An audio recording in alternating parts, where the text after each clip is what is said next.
Que el Señor les bendiga, mis queridas hermanas. Hoy me tocó el privilegio a mí de hablar sobre Hechos 2:14 y vamos a hablar la palabra del Señor, y la palabra del Dios se lee en el nombre del Padre, del Hijo y de su Santo Espíritu. Y tiene como título Primer discurso de Pedro. Entonces Pedro, poniéndose en pie con los 11, alzó la voz y les habló diciendo: varones judíos y todos los habitantes en Jerusalén, esto sea notorio y oíd mis palabras. Porque estos no están ebrios como vosotros suponéis, puesto que es la hora tercera del día, mas esto es lo dicho por el profeta Joel. Y en los postreros días, dice Dios, derramaré de mi espíritu sobre toda carne, y vuestros hijos y vuestras hijas profetizarán. Vuestros jóvenes verán visiones, y vuestros ancianos soñarán sueños.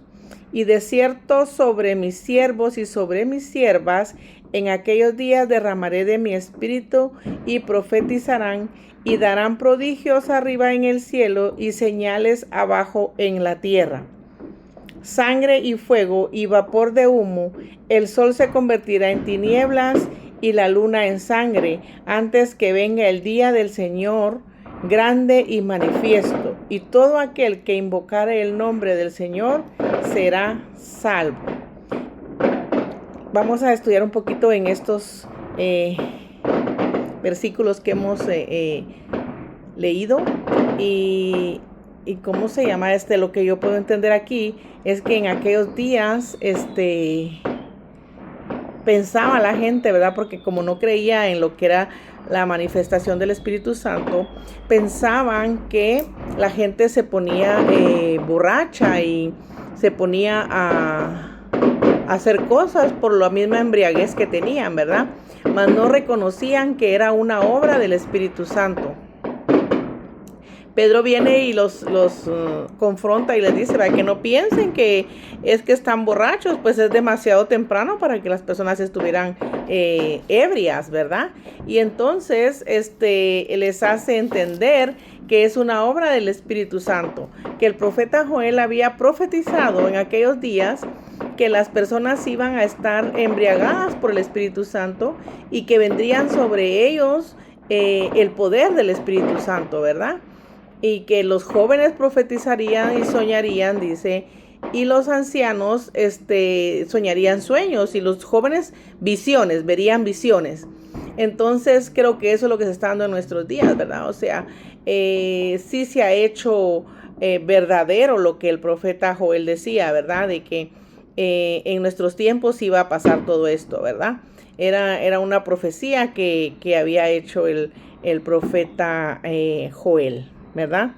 Dice que en las personas en las que se derramaría el Espíritu Santo, dice que iban a haber prodigios arriba en el cielo y señales acá abajo en la tierra, ¿verdad? Y que iban a ser salvos todos aquellos que creyeran y dijeran que estaban creyendo y invocaran el nombre del Señor, ¿verdad? Entonces, este es un mensaje que transforma vidas. Este es un mensaje que transforma vidas. Es uno de los sermones más importantes de la Biblia, ¿verdad? Es el primer mensaje que predica Pedro después de haber negado 3 veces a Jesús. ¿Se acuerda usted de la historia, verdad? Que Jesús le dice que antes de que cante el gallo, él lo negaría. Y Pedro dice, no, Señor, no te voy a negar. Pero Dios, que conoce todas las cosas, sabía que así iba a ser. Después que Pedro ha negado al Señor 3 veces, viene y hace este sermón, un sermón poderoso, ¿verdad? Después de la resurrección de nuestro Señor Jesús, Él hace su primer sermón. Y es un sermón poderoso donde 3,000 personas, dice la Escritura, que fueron animadas, fueron llenas, fueron conviccionadas de que tenían que creer en el Señor Jesús y seguir lo que Él tenía dicho para cada uno de nosotros, ¿verdad?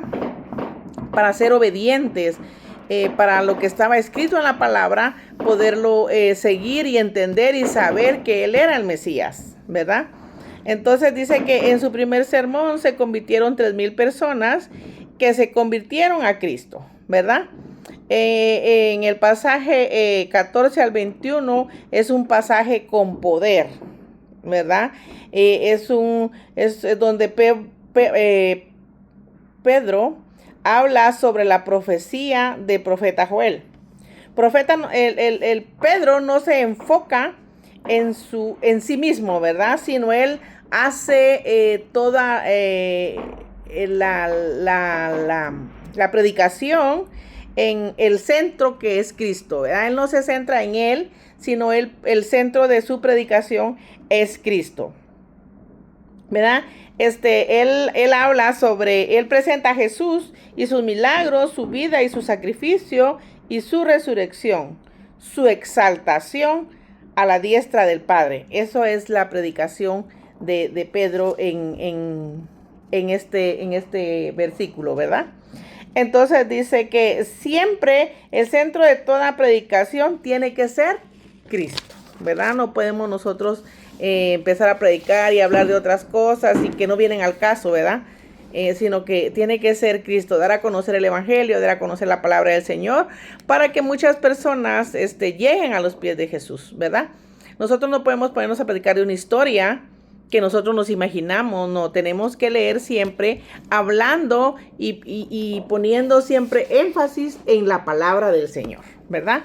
Entonces nosotros no podemos hablar de una historia que nos contaron, sino nosotros tenemos que hablar directamente de la palabra que dice lo que el Señor quiere que nosotros entendamos, y nosotros, claro, podemos añadir las maravillas que Dios ha hecho en nuestras vidas, ¿verdad? Eso se adjunta a nuestra prédica, ¿verdad? Porque nosotros también tenemos que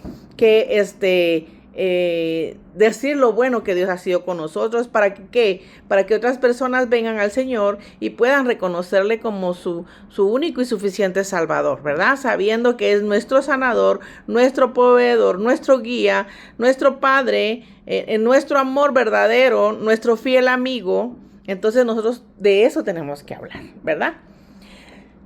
Pedro hacía un llamado al arrepentimiento, a creer que solo hay un Dios ante el cual toda rodilla se doblará. Pedro les enseñaba que tenían que vivir con una vida en obediencia, enseñanza y enseñando también cómo el Espíritu Santo cambiaba a las personas cuando se dejan usar por él. Cuando una persona es abierta y se deja usar por el Espíritu Santo, es una persona que cambia. Es una persona que es radicalmente, ¿verdad? Cambia en 160 grados, ¿verdad? Entonces, pero tiene uno que dejarse guiar por el Espíritu Santo, ¿verdad? Y abrirse a Él, abrirse a Dios, abrirse al Espíritu Santo, que el Espíritu Santo more en nosotros, ¿verdad? Cuando el Espíritu Santo more en nosotros, definitivamente tiene que haber un cambio grande en nosotros, un cambio que se mire, que se note, que se sienta, no solo que yo diga, no solo que mi boca diga, ¿verdad? Miren, yo he sido una persona que me ha cambiado el Señor, el Espíritu Santo vive en mí, pero si yo soy una persona que no tengo cosas buenas que dar, que siempre estoy criticando, que siempre estoy peleando, que siempre estoy discutiendo, ¿usted cree que pueden creer que el Espíritu Santo vive en mí? No, ¿verdad? Entonces, nosotros tenemos que tratar de cambiar, ¿verdad? Cuando el Espíritu Santo llega a una vida, lo cambia uno, definitivamente, ¿verdad? Dice aquí Pedro anteriormente había negado a Jesús, mas sin embargo Pedro fue transformado por el Espíritu Santo, ¿verdad? ¿Se acuerda usted de la historia donde Pedro niega a Jesús? Y entonces después él es transformado de una manera grande y poderosa, porque miren, en su primer sermón, 3,000 personas fueron las que se arrepintieron y llegaron a los pies de Jesús. O sea, sí había un cambio, sí el Espíritu Santo había hecho un cambio en Pedro, ¿verdad? Y entonces nosotros esperemos lo mismo, que el Espíritu Santo haga un cambio total y rotundo en nosotros, ¿verdad? Para cambiar totalmente. Entonces, su mensaje fue tan poderoso que 3,000 personas se convirtieron, como les decía anteriormente. Dios puede usar a cualquier persona que se rinda a Él sin importar su pasado. Pedro no predicó opiniones personales. Pedro citó a las Escrituras para demostrar que Jesús era el Mesías prometido, ¿verdad? Como le decía, nosotros no podemos estar contando una historia, un cuento, no. Nosotros tenemos que hablar sobre la palabra, lo que dice la Biblia. Dice que no le tenemos que quitar ni una coma ni un punto. Nosotros tenemos que decir lo que dice aquí, sea suave o sea fuerte, como Dios quiera que le hable, como Dios sabe que nosotros necesitamos que nos hablen, como Dios sabe que lo que nuestro espíritu necesita, entonces así nos van a hablar, ¿verdad? Dios sabe en qué momento Él va a usar cada porción de la palabra para cada persona, ¿verdad? A veces nosotros necesitamos un consejo, necesitamos un abrazo, necesitamos una exhortación, necesitamos un sacudir para que volvamos en sí. Entonces la palabra es la que nos va a hacer sentir todas estas cosas. Claro, cuando nosotros estamos dispuestos a que nos corrijan y a que nos ayuden a continuar el camino que es llegar a la perfección, ¿verdad? El camino que nos va a llevar a la vida eterna, ¿verdad que sí? La resurrección es el centro del evangelio. Pedro enfatizó que Jesús no se quedó en la tumba, sino que resucitó, vive. Nuestra esperanza está en un Salvador vivo, no en uno muerto, ¿verdad que sí? Todos creemos que el Señor Jesús murió, pero al tercer día resucitó. Entonces nosotros creemos en ese Dios vivo que murió, pero resucitó al tercer día, no se quedó en la tumba. Por eso es que siempre cantamos con gozo y alegría, Cristo no está muerto, Él está vivo. Lo siento en mis manos, lo siento en mis pies y lo siento en todo mi ser, ¿verdad? Porque sé que Cristo está vivo. Amén. Y a Él es al que adoramos. A Él es al único que debemos doblar rodillas. A Él es al único que nosotros le debemos de dar pleitesía, honor, ¿verdad? Y sacrificio también. Amén. Entonces, gloria a Dios por su palabra. En el verso 37, vamos a seguir leyendo.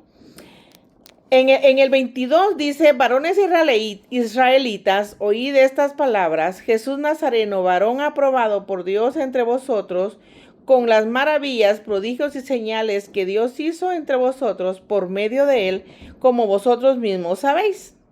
A este entregado por el determinado consejo de anticipado conocimiento de Dios, prometisteis y matasteis por manos de inicuos y crucificándole, al cual Dios levantó, suelto los dolores de la muerte, por cuanto era imposible que fuese retenido por ella.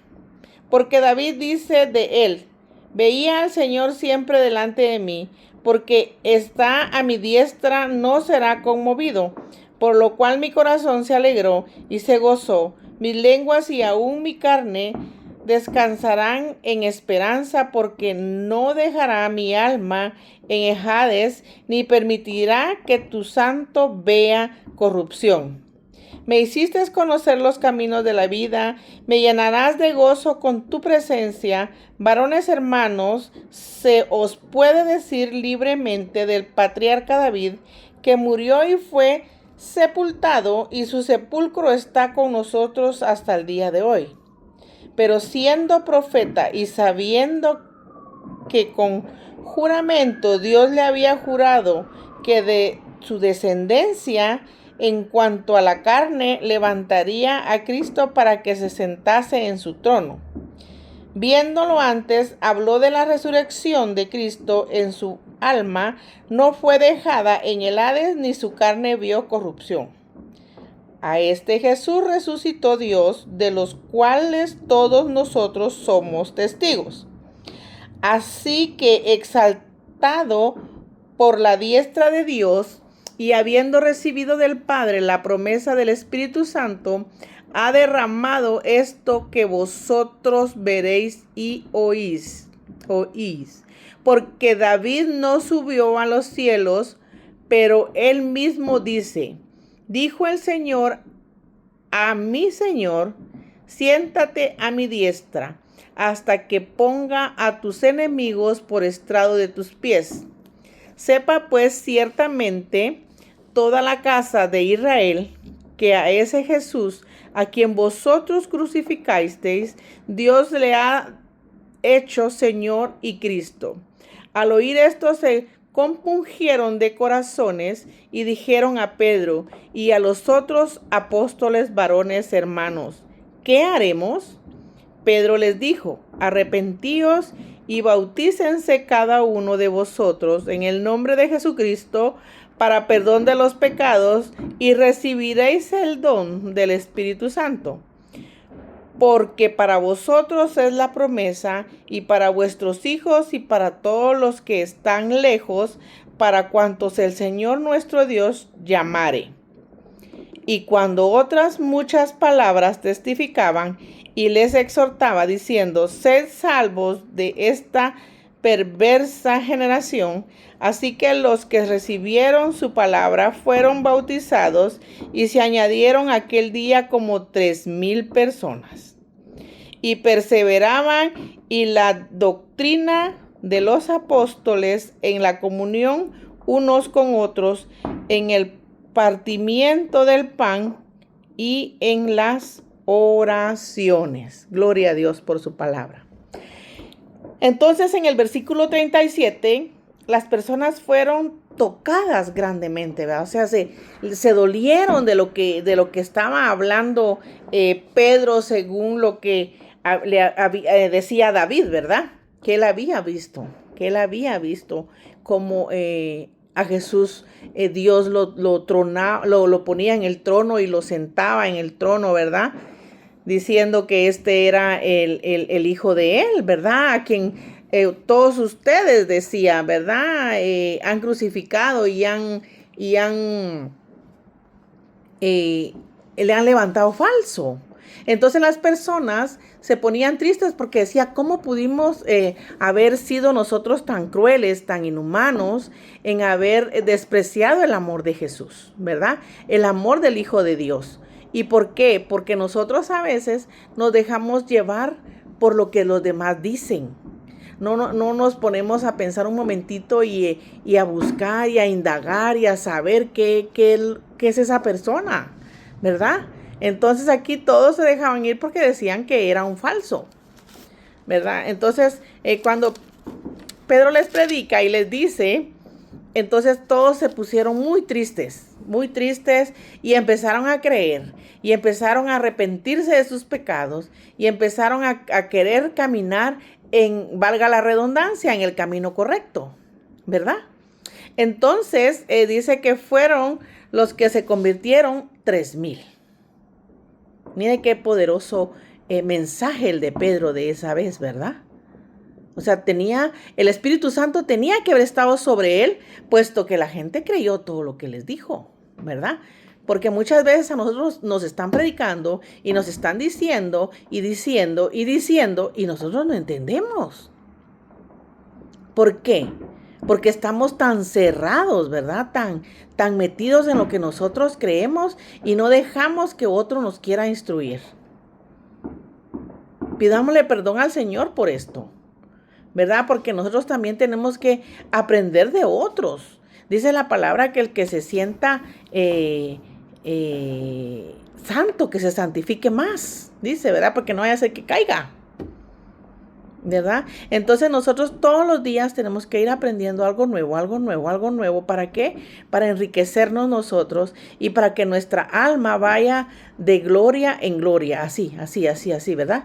Hasta el día en que nos encontremos cara a cara con el Señor Jesús, ¿verdad? Entonces, nosotros tenemos que tener un cambio radical, mis queridas hermanas, pidiéndole al Espíritu Santo que sea Él el que more en nosotros, ¿verdad? El verdadero arrepentimiento, dice, produce cambios. No podemos seguir siendo iguales. Definitivamente, no podemos seguir siendo iguales. En el versículo 42, enseña 4 pilares de la iglesia primitiva. Usted me va a decir, pero es que era primitiva, hermana Ana. Sí, primitiva, pero son 4 pilares importantes que en esta época, en el día de hoy, nosotros deberíamos de tener para nosotros, ¿verdad? Dice que la primera era la enseñanza de la palabra. Se dejaban enseñar.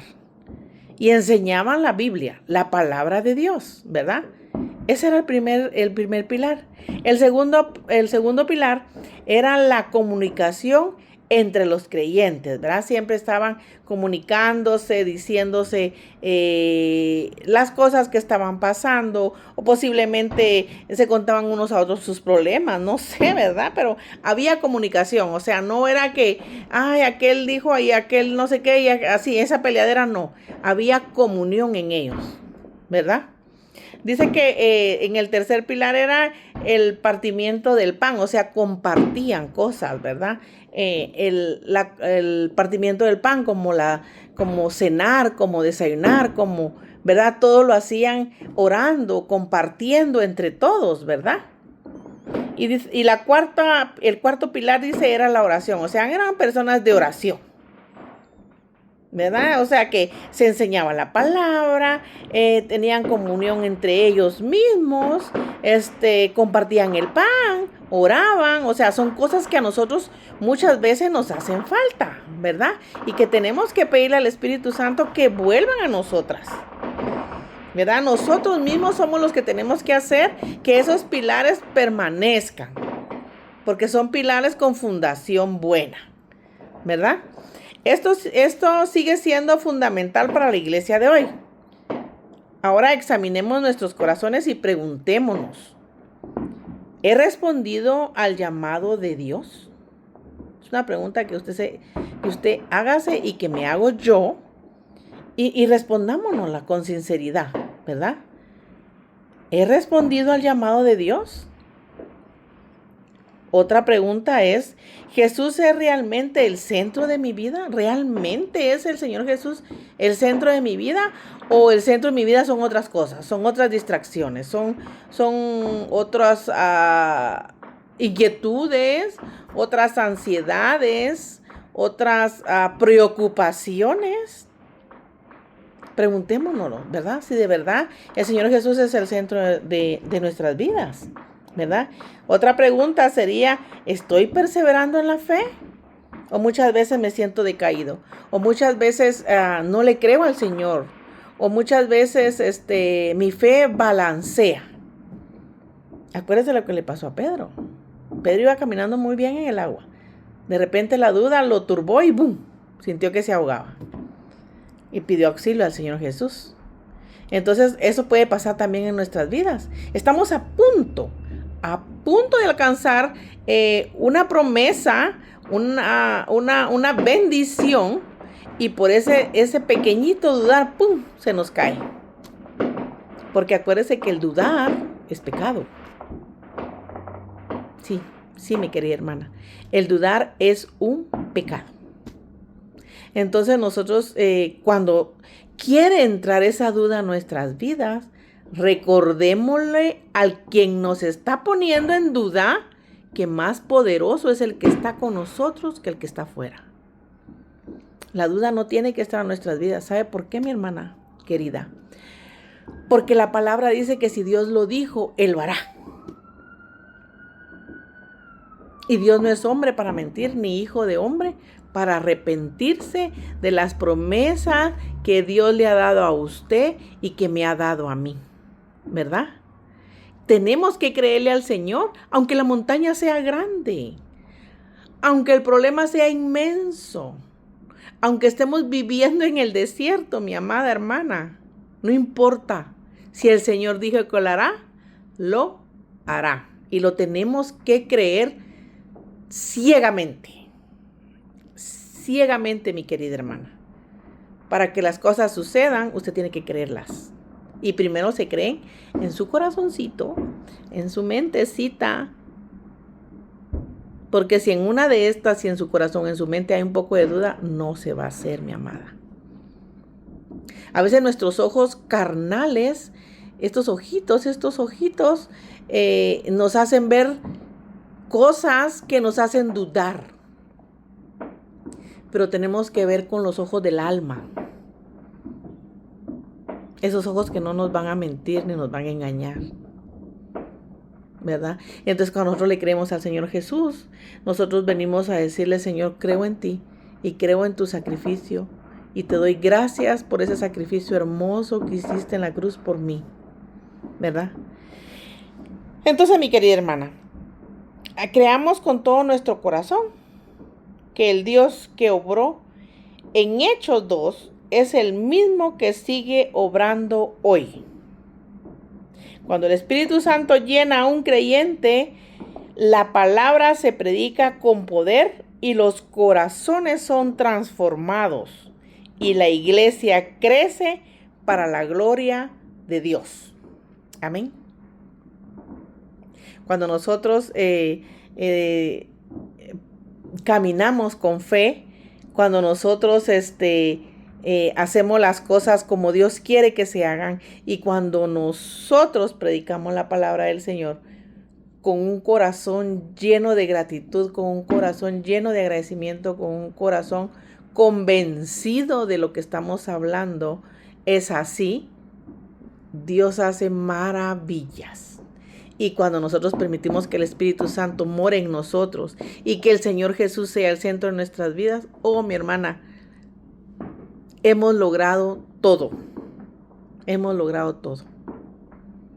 Porque acuérdese que las riquezas de este mundo pasarán.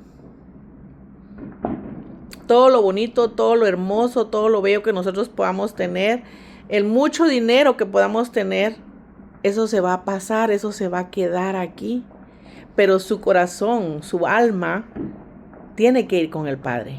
Y para que vaya con el Padre, tenemos que vivir una vida santa y entregada al Señor Jesús. No es fácil, no estoy diciendo que es fácil. Es muy difícil, mi hermana. Y créame que es difícil, se lo digo yo, que he pasado tanto. Pero el Señor se ha glorificado. El Señor ha sido bueno, porque yo le he creído a Dios. Porque, mire, hermana, yo no camino si no hablo con el Espíritu Santo. Yo no hago una cosa si no le llamo al Espíritu Santo y le digo, Espíritu Santo, ayúdame en esto, dime cómo le hago, enséñame, muéstrame, camina conmigo. He hecho el Espíritu Santo que sea el que me guíe. El Señor Jesús es el centro de mi vida. Dios es mi vida, es el centro de mi vida.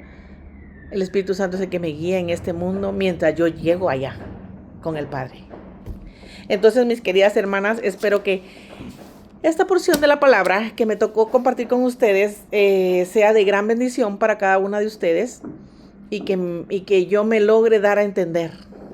Ese es mi petición ante Dios, ¿verdad? Que mis palabras logren ser bien comprendidas por ustedes y que yo pueda hablar lo más claro posible para que usted me entienda y que sea el Espíritu Santo guiando mis palabras para que usted las reciba. Amén. Entonces, les amo en el amor de Cristo. Este fue mi devocional de este día. Les amo en el Señor y que tengan un día bendecido. Les amo, mis amadas hermanas. Que el Señor me las siga prosperando y bendiciendo. Amén y amén.